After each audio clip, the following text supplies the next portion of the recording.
So here's our Newmar Baystar Class A. This is the rig that we just installed, 600 amp hours of Battle Born batteries. There's two battery banks. One bank here on the driver's side. This was previously 4 6-volt golf cart batteries wired in series and parallel. And we replaced them with 4 100 amp hour Battle Born lithium iron phosphate batteries. These are all in parallel, connected via 3/0 cable. The 3/0 cable is just what was in this rig, so I just utilized that. And this bank here is protected by a 250 amp MRBF fuse. These batteries also heat enabled, so each one of these terminals goes to a switch on the other side where you can turn that self-heating function on and off. So let's go check out bank number 2, which is under the hood, where there were 2 more 6-volt golf cart batteries.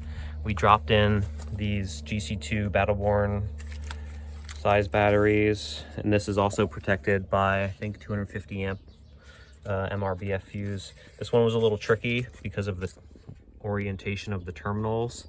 I made short little cables that jumped in a crisscross pattern. I have my hots protected. And then all of this runs back to the passenger side where there's a Lynx distributor. But also up here, I cleaned up his starter battery. There was a million lugs on this positive here, and I took those off and added a power post. And so now we have different DC loads coming off of this post.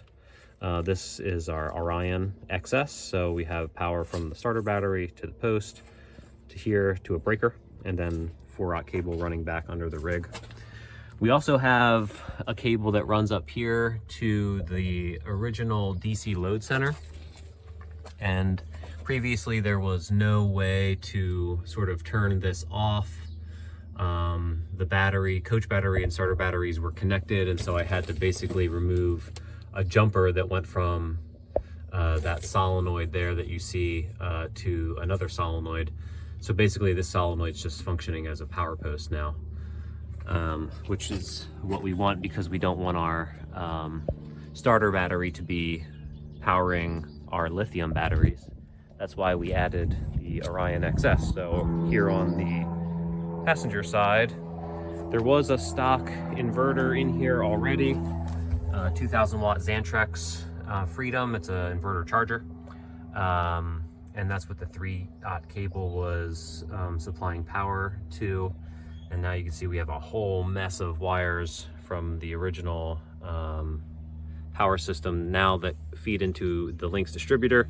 We have 400 amp hour Marinco switch. We have a Victron BMV 712, which is able to monitor our current flow and voltage of both our house and our starter batteries. Then over here we have our Orion XS, which is a DC-DC battery charger capable of 50 amps. Also have a little switch here for our Battle Born heat enabled function, grounded here to a main steel frame. And then no solar, but pre-wired for solar, which is what that spool is right there. So in this we have our inverter, we have our generator start, we have a ground, we have our Orion XS. This is not a ground. I forget what this is. This is the DC power from the starter battery that goes all the way up front to the engine. And then to integrate it all with the controller, I just got this right here. So there's no charging happening right now. There's no solar. It's just idle. And we have 13.4 volts on our batteries and about 0.5 amp of current being used. I did try to get that battery monitor up here in his original control panel, but it was almost impossible to run the wire through the wall.